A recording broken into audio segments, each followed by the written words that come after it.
Welcome to the Wealth Acceleration Podcast with your host, wealth coach Wade Reed.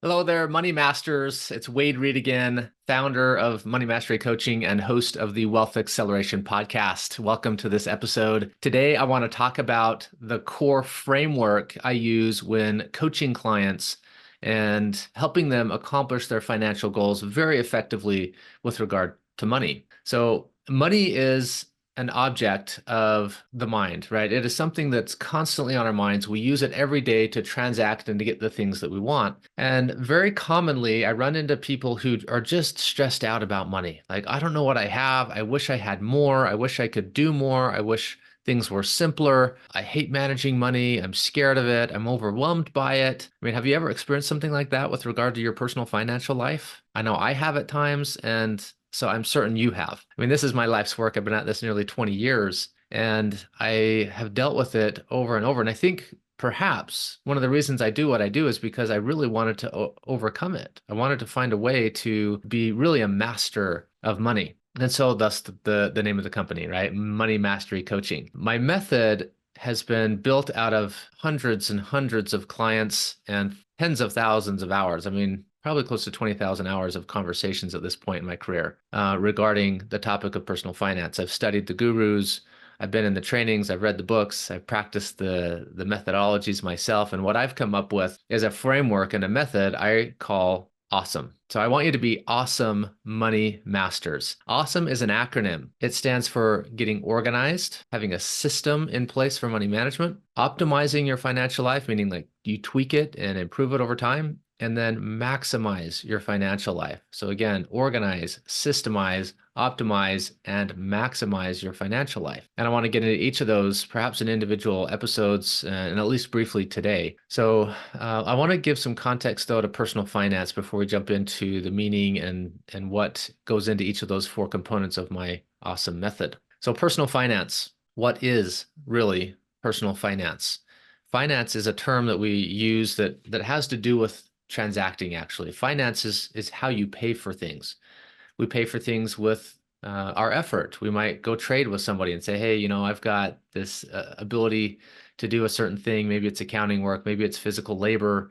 Maybe it's a skill that you have that others need. And rather than exchanging dollars, you simply exchange your service for something in return. So we recently had some landscaping done at our house. We had four, maybe five people working in our yard, clearing out the messes in the yard. And we exchanged with them in the form of dollars, but I could have just as easily said, hey, come do this work and I'll provide for you food. I could have given them food out of my pantry. I could have given them a ride somewhere. Maybe they could borrow my car. You know, there's all kinds of ways we can trade, and that's known as barter. So you might pay for something in the form of barter. It's an old school way. We used to do it all the time, and we no longer do that, at least for the most part. We transact in different ways. Another way you can finance something is with cash. So physical bills. You might pick up a $10 bill, and you take that to the grocery store, and you're like, okay, I want to buy some steak, and I want to buy some potatoes, and I want to buy some carrots, and create a meal, and you do that with your $10, you go pay for your food. Right? Makes speed of transaction very easy. Well, at that same grocery store, don't they accept other forms of payment? They probably won't accept barter at that level of store because it's just not in their methodologies, but they would accept different forms. You might do a debit card transaction and directly link to your checking account at the bank. You might use a credit card and borrow money from a financial institution temporarily and have a 45-day window before you have a bill come due. And there's some conveniences to that.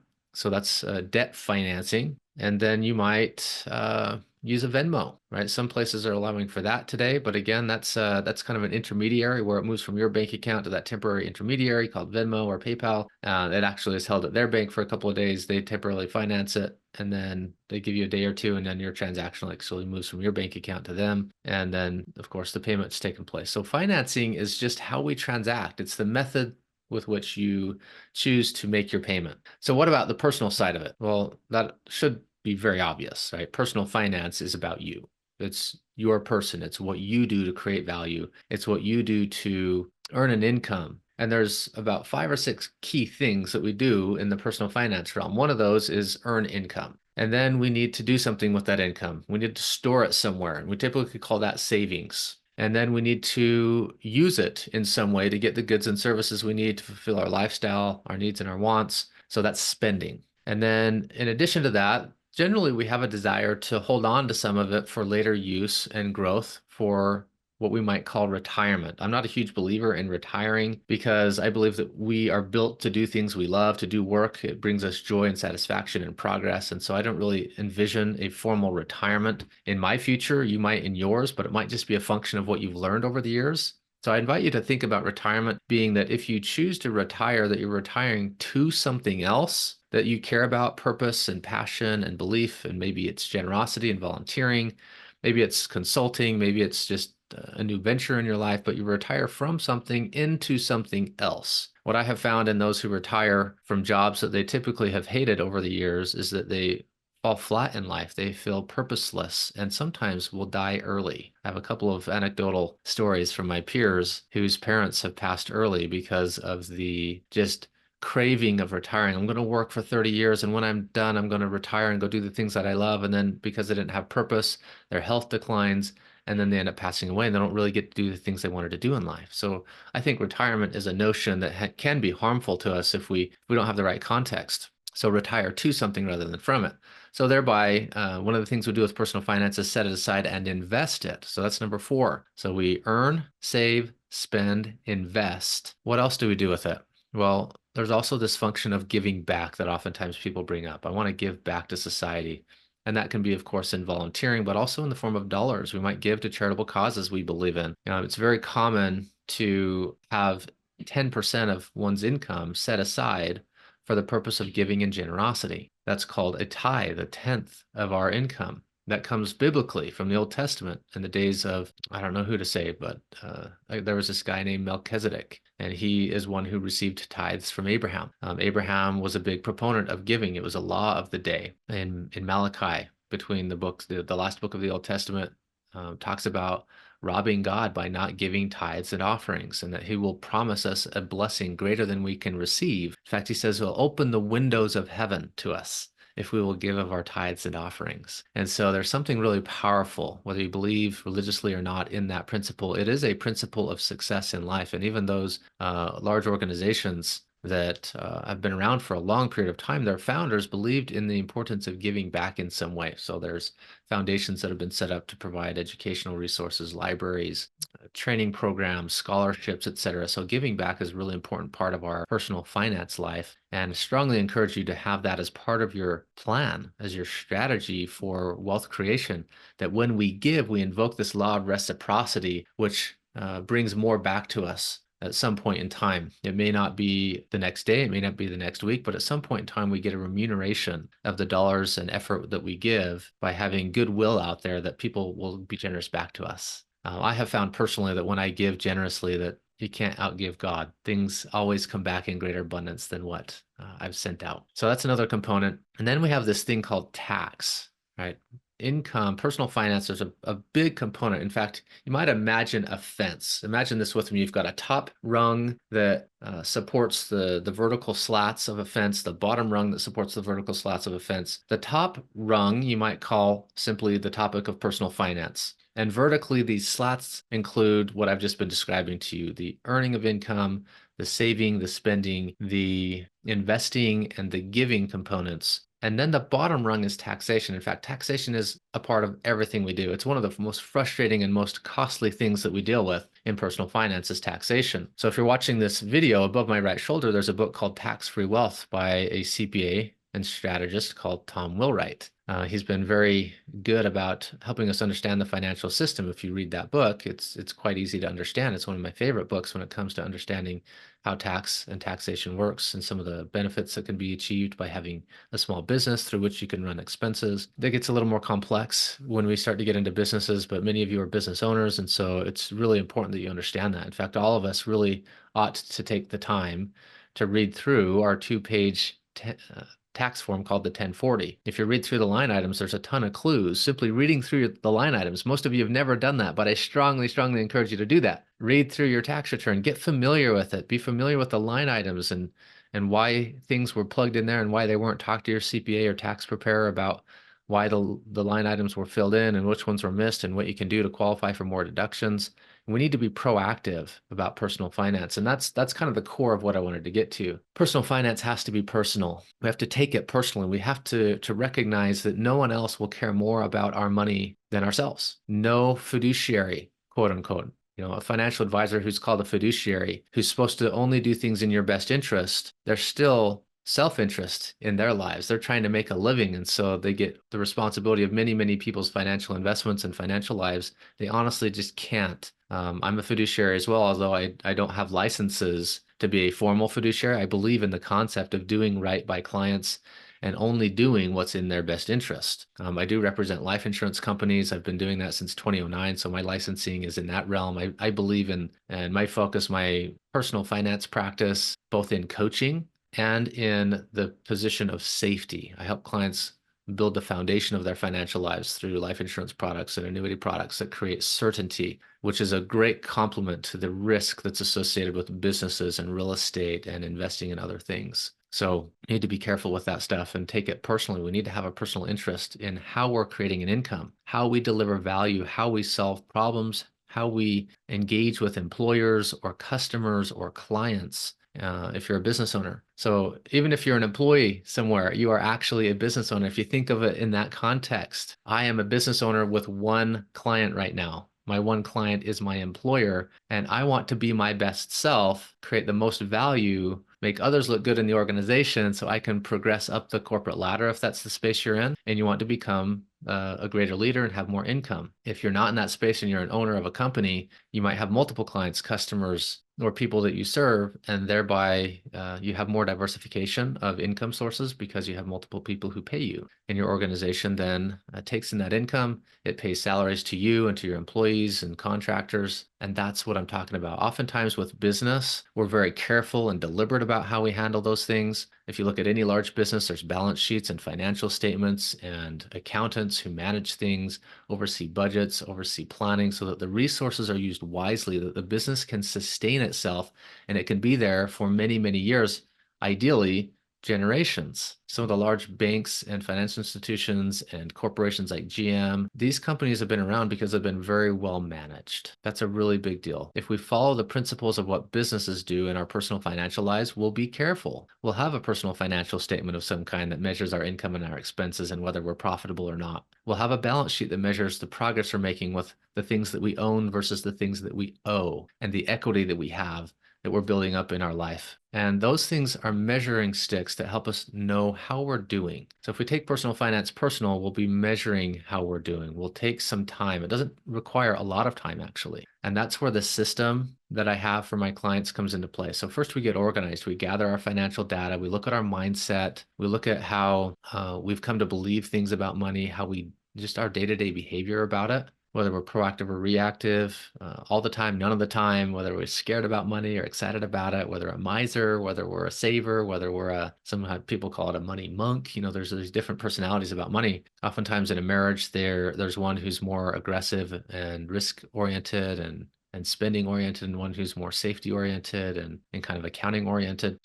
That's okay. It's important to find a balance there and to determine who's going to handle what, but to both be a part of it. So if you're in a married relationship or a committed relationship with somebody, it's really, really important that you're both on the same page and both proactive in the personal financial matters, that both know where things are, that the organization is there so that you can find what you're looking for.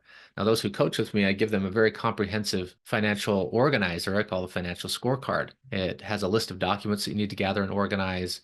It's got a place to put your background, personal information, credit score, income sources, different business entities that you have. It's got a place for a financial vision statement to set purpose in your life. I talked about that on another podcast episode you can find in the playlist.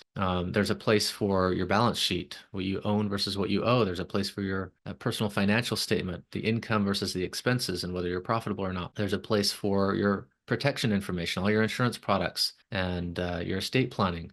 There's a place for, what else have I got there? Advisor network. So who's on your team or not on your team? That might be very insightful. as far as getting organized is know who's on your team. Do you have a financial team? Do you have advisors on the legal side and on the accounting side and on the coaching side and insurances and investments? Do you have people in your corner you can truly trust? Do you have a proactive relationship with that you can interact with and get good information that you can then take action on? There's a section on your loan details so you can evaluate loans and determine which ones to pay off in which order so that you can accelerate your success financially. So that's a lot of the organized piece around personal finance. We've established this personal finance fence and the core components of personal finance and how taxation is really important to be aware of how that works to minimize tax because it's the biggest expense we all have. If we're not proactive there, we just waste money on taxes. We let it go because we're scared of the IRS. I find so many people who are just scared that they might get audited and be thrown in jail, but it doesn't happen that way. An audit just determines whether or not the deductions you took were valid and if you have documentation to back them up. And it's as simple as that. It's not that easy to go through. I personally haven't been through one yet, but I have many people I know who have. And although they're kind of frustrating, you can still get through it quite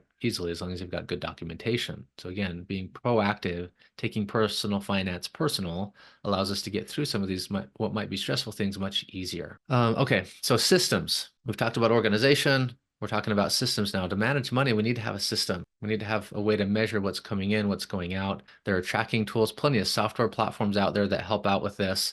I don't personally endorse any of them because honestly, I believe that software often is distracting from managing money. We end up managing the software platform instead of managing the money. So money management is about looking at your bank statements, acknowledging what you're spending on average, determining then the categories of spending that matter to you. If they're sufficient, if you need to expand or retract some of the categories, I want you to keep it simple, no more than 20 to 25 categories. And I want you to manage money, not software. So I've got a tracking tool that is available to you for free. And you might look that up. You might look in the show notes and find the link for that. It's a simple online Google spreadsheet that allows for you to track your income and your expenses and do some planning. Now, a lot of people hate the idea of a budget, and I do as well. I hate budgeting because it tends to feel restrictive, but I love the concept of proactive spending planning or cash flow planning. And this tool is intended to help you see your cash flow, track your cash flow, see how you did compared to what you thought you were going to do,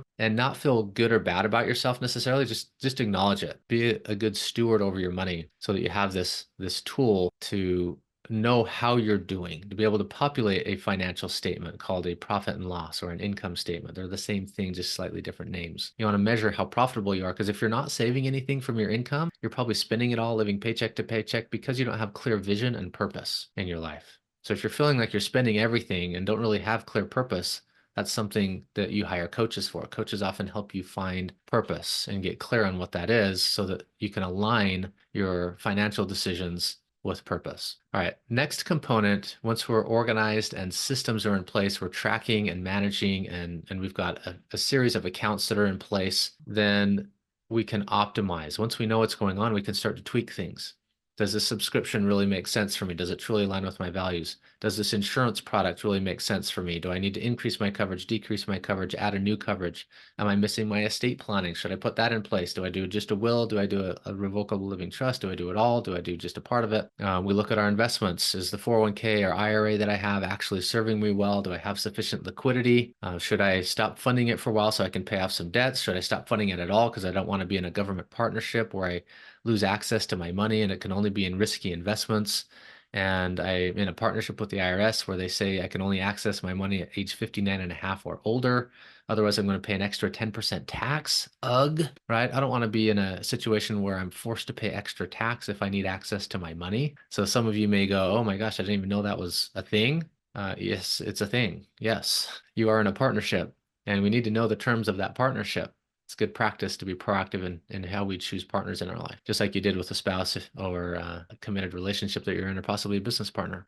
We look at things like our spending planning. So having a good tracking system allows you to determine if the expenses are truly aligned with your values, and you can let go of things that aren't a good fit. Wasted money on subscriptions and overspending perhaps on dining out or travel that is just really unnecessary, that doesn't truly meet your highest values.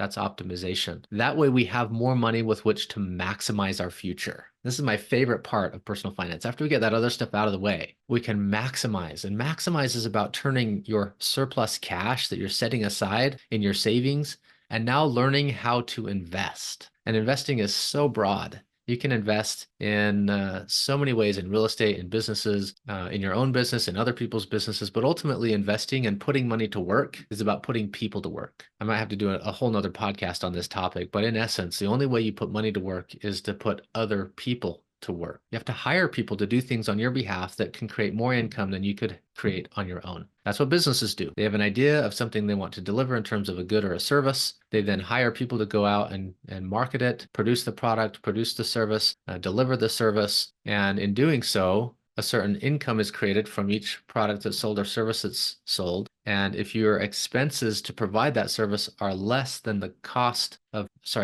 income you generate, then you have a profit. That profit can be used to expand and grow. And that's how we start the compounding process. When we have assets that we engage, that we earn more than what it costs us to own those assets, then we have net profit. And then that can compound into more and more assets over time. The safest and simplest place is bank accounts, money market accounts, certificates of deposit, T-bills, municipal bonds, whole life insurance, cash values. Those are all safe places to store cash that have very little risk, that are easily accessible. That's the foundation. They have some growth, but it's not substantial growth. And then we have enough growth, we have enough cash, we can start learning how to invest. That's what maximization is all about. And that's kind of a lifelong work, actually, is learning the skill of being a well-educated investor. So we'll wrap it up for here today. Thanks for participating in this particular episode as we dealt with the method of being awesome money masters. We'll see you in the next one. Thanks for tuning in to the Wealth Acceleration Podcast. We hope the insights from today's episode help you streamline your finances and grow your wealth stress-free. For show notes from today's episode and more tips on creating a comprehensive wealth-building plan, visit moneymasterycoaching.com. Remember, financial freedom is attainable. Until next time, keep accelerating towards your goals. See you on the next episode.